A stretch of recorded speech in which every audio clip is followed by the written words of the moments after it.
Hey, I'm back again. I'm uploading another video. So I'm walking around outside, and I just wanted to let you guys know on a little bit of facts checks.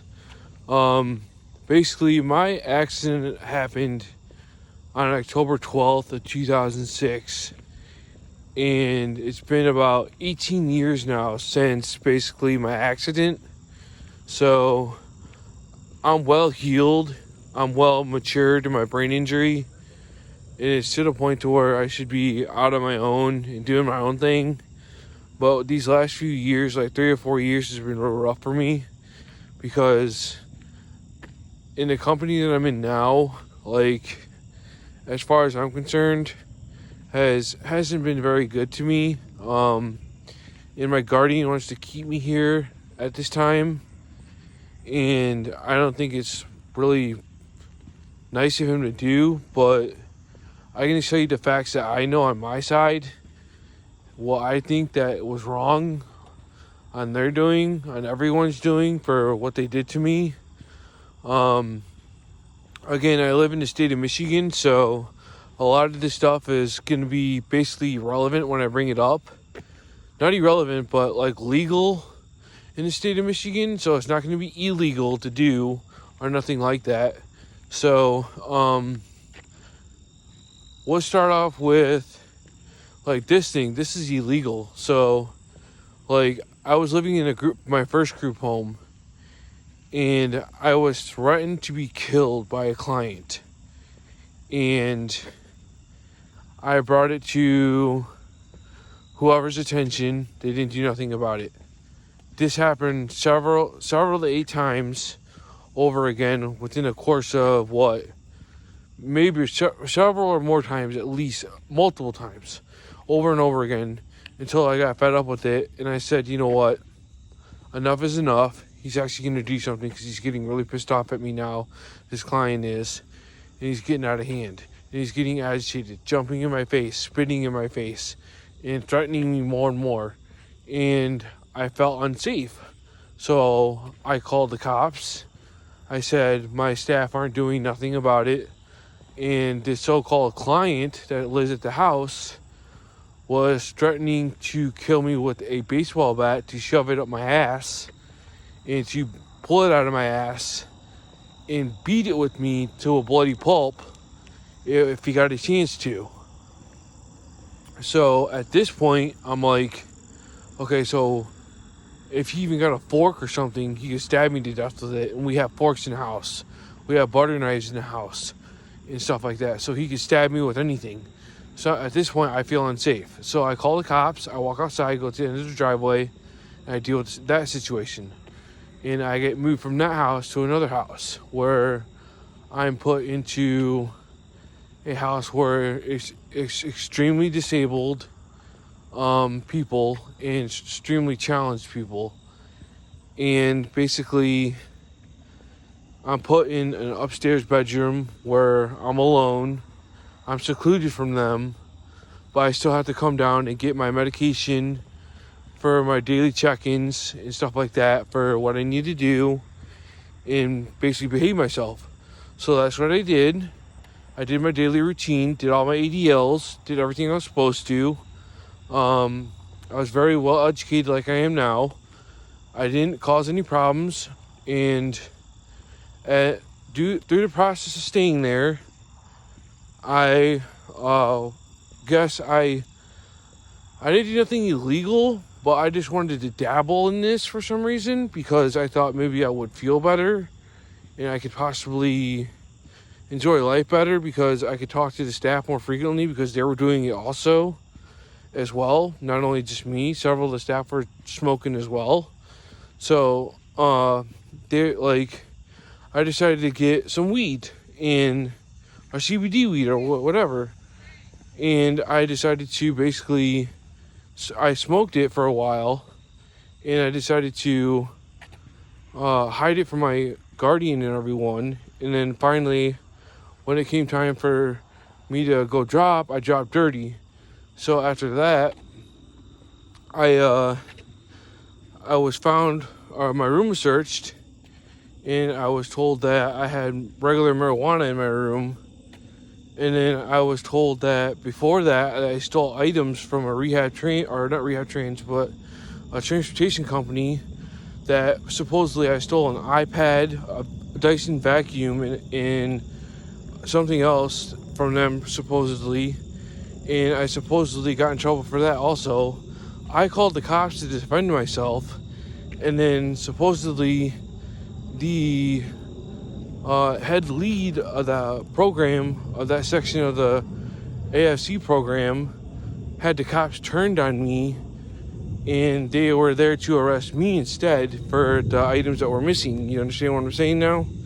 So this was all played out on me, so that I would get in trouble, basically, even though I was trying to defend myself against them and get help.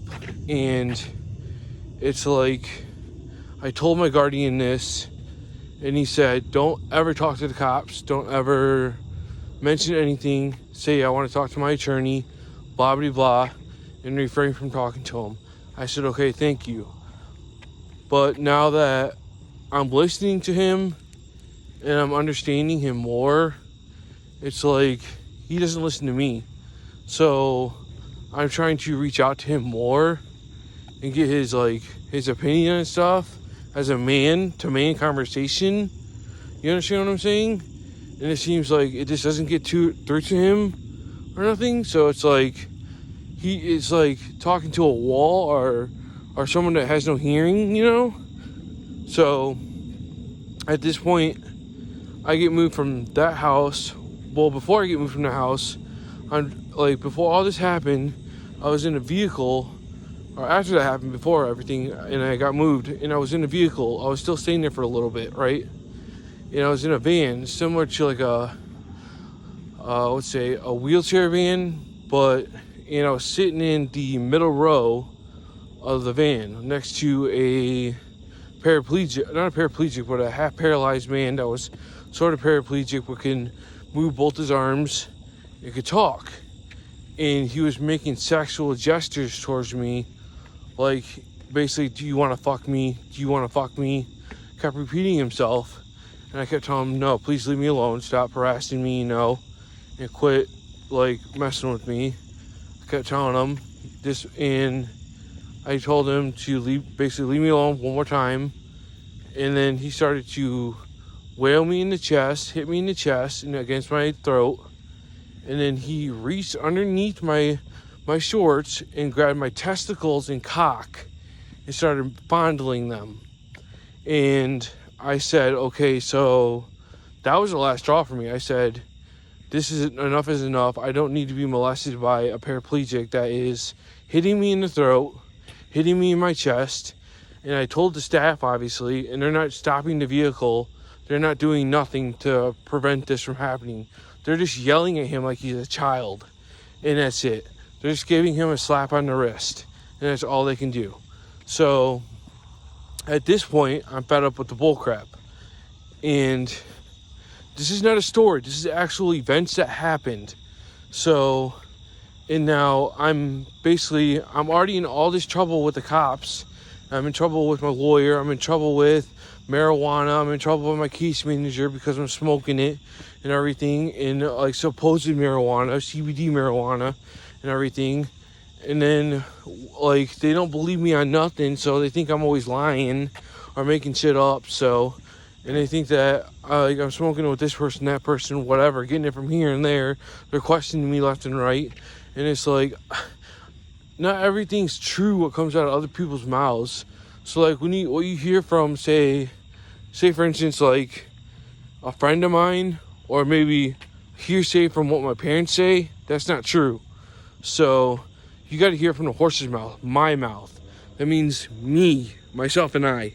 That is it, no one else. So, and basically, I got moved out to another house out in the middle of nowhere in Michigan. And it's to the point to where I had things stolen from me. I had things come up missing at this house.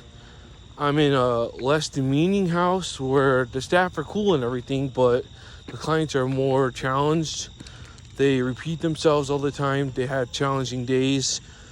It's more depressing. No one goes nowhere. No one does anything. No one wants to do anything.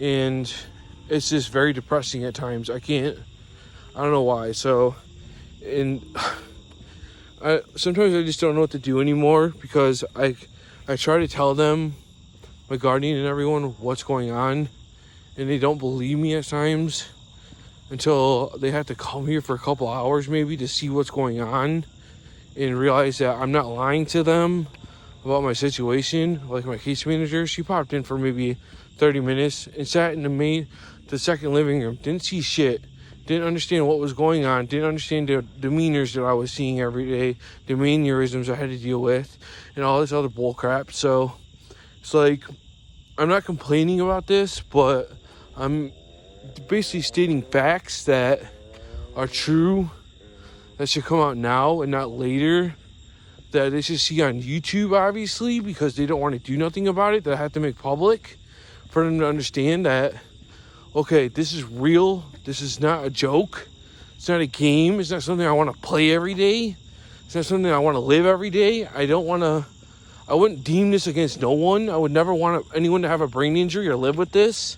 I wouldn't even curse this on the person that hit me, like, at all. So, at this point, like, I would forgive the guy that hit me and killed Ryan, my best friend. So, and it's like, I don't understand why people would do this to me.